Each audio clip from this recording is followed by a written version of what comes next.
Hello, नमस्कार. मी प्रतीक्षा आणि आपल्या सर्वांचं साहित्यिक स्मृतींचा उजाळा या नवीन एपिसोडमध्ये मनःपूर्वक स्वागत करते. तर आजच्या एपिसोडमध्ये मी एका नवीन साहित्यिकांच्या स्मृतींना उजाळा देणार आहे, ज्यांना मराठी साहित्य क्षेत्रात राजकवी म्हणून संबोधलं जातं. तर त्या साहित्यिकांचं नाव आहे भास्कर रामचंद्र तांबे, म्हणजेच भा. तांबे. आणि 1937 साली त्यांना ग्वाल्हेर राजघराण्याने राजकवी म्हणून देखील त्यांचा गौरव केलेला आहे. कविता आहेत त्या विशेषतः गेयता, स्त्री मनाचे चित्रण, तर निसर्गावर आधारित अशा काही कविता आहेत. तर गेयता म्हणजे ज्या कविता गाण्यायोग्य असतात त्यांना गेय कविता असं म्हणतात. 1935 साली त्यांचा जो काव्यसंग्रह आहे तो प्रकाशित झाला. राजकवी भास्कर रामचंद्र तांबे समग्र कविता या नावाने त्यांचा तो संग्रह प्रकाशित झालेला आहे. आणि त्यांच्या अनेक कविता ज्या आहेत अजरामर राहिल्या त्या म्हणजे जन पळभर म्हणतील हाय हाय, तिन्ही सांजा सखे मिळाल्या, नववधू प्रिया मी बावरते, मावळत्या दिनकरा.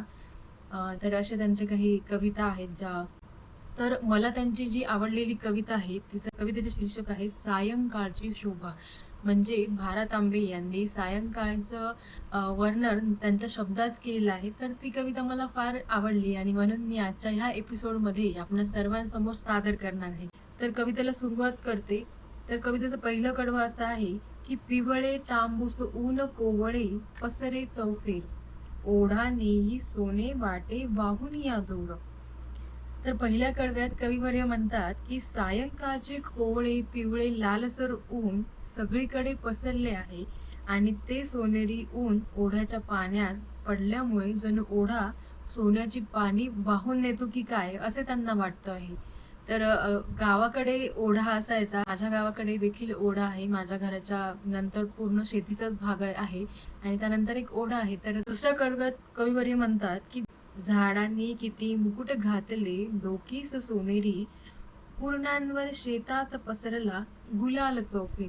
वाह! वाह! कवी म्हणतात की मावळत्या सूर्यांच्या किरणांमुळे झाडांची शिखरे सोन्याच्या मुकुटासारखी चमकत आहेत. म्हणजे झाडांनी जणू तो सोन्याचा मुकुटच घातलेला आहे, असं ते त्यांच्या कल्पकतेद्वारे या कडव्यातून म्हणतात.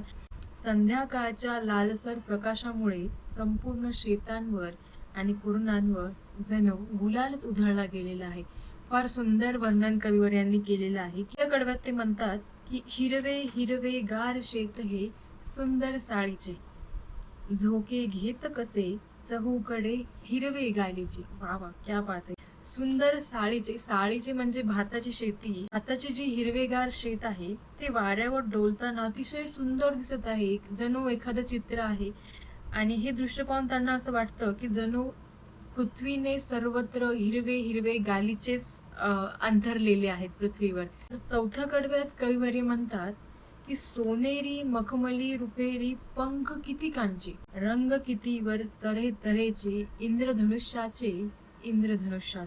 सायंकाळचा जो सूर्याचा लालसरसा प्रकाश पडलेला आहे तर त्यामध्ये आकाशात उडणारे पक्षी असतील किंवा फुलपाखरे असतील तर ह्यांच्यावर देखील या प्रकाशाचा बदल जाणवतो आहे. त्या प्रकाशामुळे त्यांच्या पंखांवर विविध रंगांची छटा त्यांना दिसते आहे, असं कवींनी या चौथ्या कडव्यातून म्हणलेलं आहे.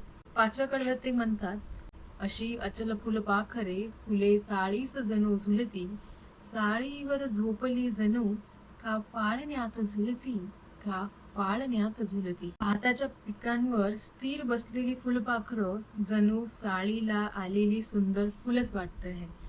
वाऱ्याने डोलणारे ते शेत म्हणजे जणू पाळणा आणि त्यात ही फुलपाखरे झोके घेत झोपली आहे, असं कवी या कडव्यातून म्हणतात. फार सुंदर.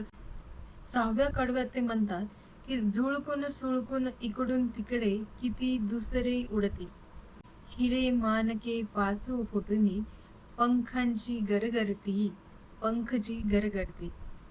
तर ह्यातून ते म्हणतात काही फुलपाखरे मात्र एका जागी न थांबता आनंदाने इकडून तिकडे सुळकून उडत आहेत आणि त्यांचे फिरणारे पंख पाहून जणू हिरे माणिक पाचू ही रत्नेच हवेत विखुरत आहेत की काय असा भास त्यांना होतो आहे.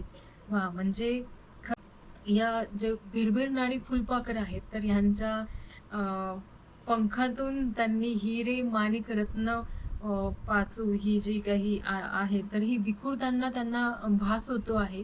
फारच सुंदर ह्या कडव्यातून त्यांनी वर्णन केलेलं आहे. फुलपाखरांना इतकी सुंदर उपमा दिलेली आहे. तर शेवटच्या कडव्यात कवी म्हणतात, "पहा पाखरे चरुणी होती झाडांवर गोळा. पहा पाखरे चरुणी होती झाडांवर गोळा. कुठे बुडाला पलीकडे तो सोन्याचा गोळा, तो सोन्याचा गोळा." क्या बात है! सूर्याला सोन्याच्या गोळ्याची उपमा या शेवटच्या कडव्यात कविवर्यांनी दिलेली आहे. दिवसभर फिरून सर्व पक्षी आता संध्याकाळी आपापल्या झाडांवर, घरट्यांमध्ये एकत्र गोळा झालेले आहेत आणि तेवढ्यात तो चमचमणारा गोळा म्हणजेच आकाशातील सूर्य क्षितिजाच्या पलीकडे कुठेतरी मावळून गेला आहे आणि आता वातावरणातही ती शांतता, तो निवांतपणा आलेला आहे आणि पाखरेही आपल्या घरट्यात विश्रांती करत आहेत. तर अशी ही भारत आंब्यांची सुंदर अशी कविता मला माझ्या आजोबांनी सुचवली. हे जे कडवं आहे शेवटचं, "पहा पाखरे चरुणी होती झाडांवर गोळा, कुठे बुडाला पलीकडे तो सोन्याचा गोळा." त्यांची फार इच्छा होती, की ही कविता त्यांनी मला म्हणून दाखवली आणि बघ ही कविता कुठल्यातरी साहित्यिकांची आहे. तर मी यावर अभ्यास केला आणि म्हणलं भारत आंबेंची ही इतकी सुंदर कविता आहे, तर आपल्या ह्या साहित्यिक स्मृतींच्या उजाळा या एपिसोडमध्ये आलीच पाहिजे आणि म्हणून मी ही कविता आज आपल्यासमोर सादर केली.